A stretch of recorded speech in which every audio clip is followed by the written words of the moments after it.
Hey everybody, Sean here from Somm Wine Club, and I have got some wine for you.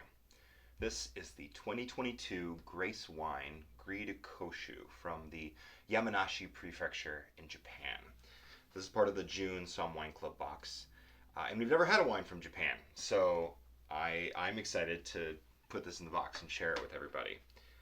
Grace Wine is an iconic producer in Japan, in Yamanashi, which is kind of the heart of Japanese viticulture. It is in the mountain plateau, kind of north of Mount Fuji and west of Tokyo, if you're kind of looking at the island. And the grape variety that they're using for this wine is a indigenous Japanese variety. The reason that I say that with quotations is because Vitis vinifera is the species that Koshu is, but that's not native to Japan. That came from Europe.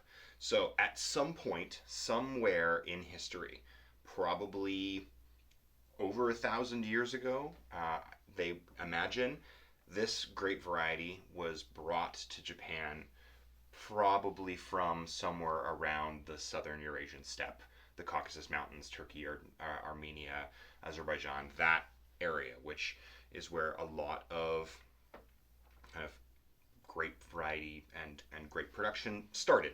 Um, but it's been continuously planted in Japan for 1,000 years, and it has no other genetic relations to any other known grape variety. So that's why it is indigenous to Japan. It is only planted in Japan, pretty much. I think I'm 99% sure, and they've really taken a shine to it, rather than kind of discarding it and saying, oh well, this is something from the past, we're not going to use it anymore.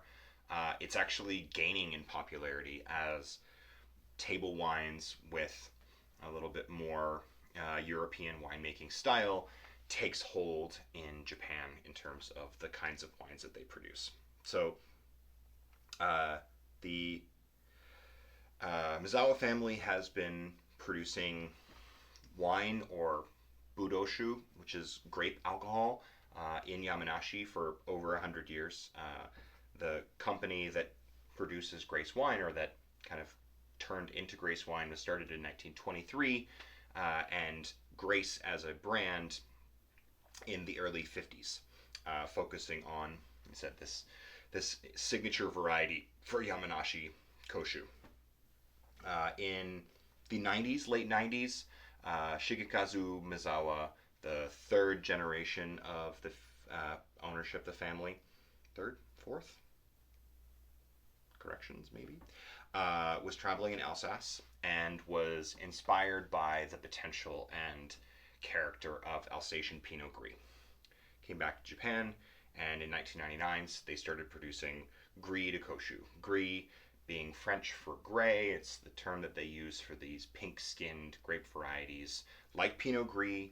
Gewürztraminer also has those pinkish skins, but Koshu also has that pinkish color when it's fully ripe. It's almost like a purplish gray color when you look at the clusters in the grapes when they're fully ripe. So Gris de Koshu is gray of Koshu, or pink of Koshu, I guess, in this case.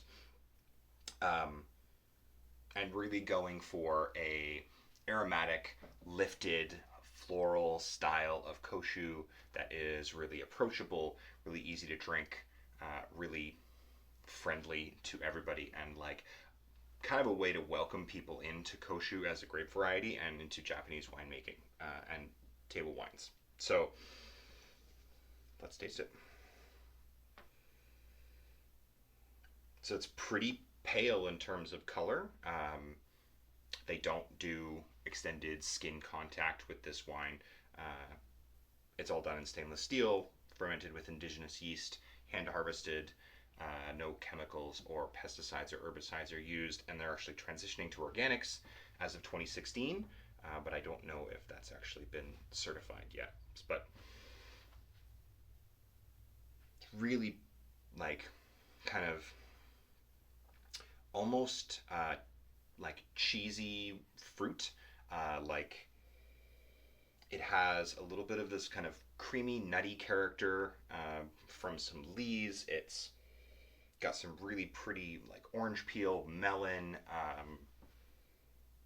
kind of underripe stone fruit, peach, white peach. There's like ripe pear with a little bit of a bruised pear kind of note to it as well.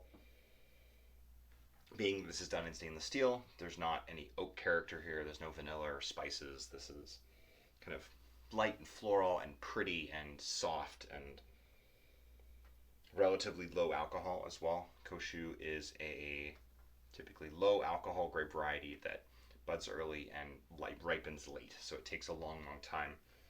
Which is why this area of Yamanashi is so well adapted to growing Koshu, because they are protected by all the mountains that are around them, so they don't get typhoons in the harvest season, so they're really able to let the grapes hang out and get fully ripe.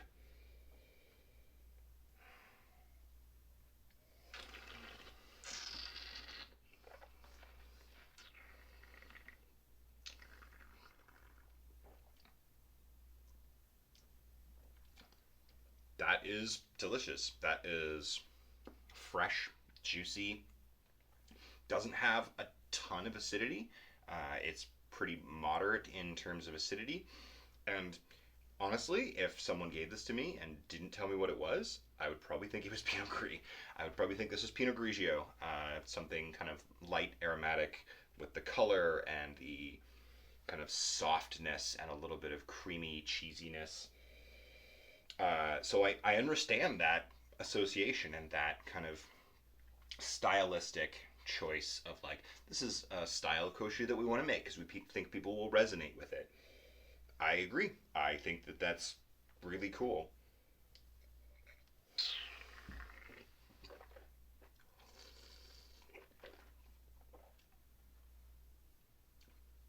It does have acidity. Like this is grown in the foothills of these high mountains where you get a fairly wide diurnal shift of daytime to nighttime temperatures. So the grapes are getting ripe, but they're also retaining freshness. So like I said, it's not low acid. It's not sake. This is still wine, but it is kind of creamy and mouth filling in the way that the acid presents itself. I imagine this has gone through mallow, converting some of that malic acid into lactic acid, which is where I'm getting the kind of slightly rounder, richer character.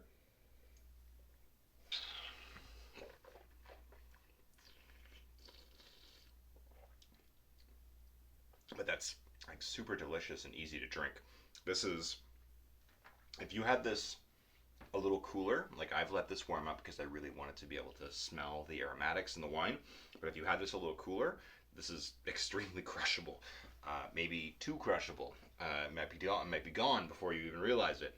But with come up in temperature a little bit to like 12, 13, and you get a little bit more of that richness and give this wine kind of more uh, complexity and intensity to stand up to food.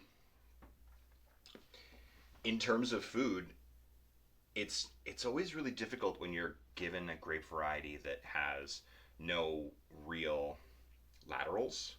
There isn't really anything else like this, with the exception of Pinot Gris esque kind of thing.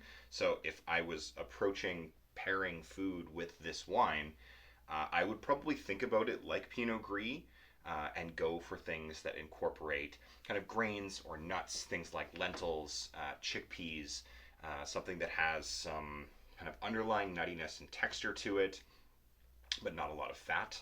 Uh, like, actually, this would probably be really good with something a little bit Middle Eastern. You get like lentils and za'atar and a little bit of that spice and a little bit of those aromatics.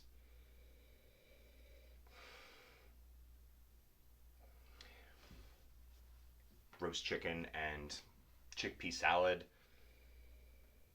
risotto. You get all of that kind of creaminess in the wine as well. I think it's really fun. I think this will be fun to play with. I think that there is a lot of potential. Um, Luckily, the wine is just also extremely drinkable. And so, if you don't know what to pair with it or don't want to pair anything with it, you don't have to.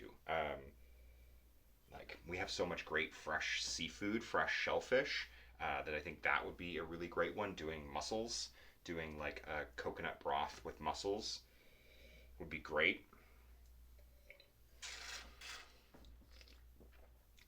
Make this a truly international experience with a probably Middle Eastern originally variety Japanese wine, West Coast food.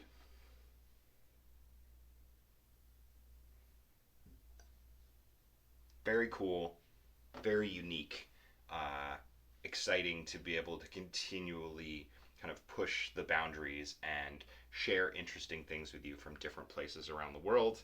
I hope that you enjoy the Gris de Koshu from Grace Wine.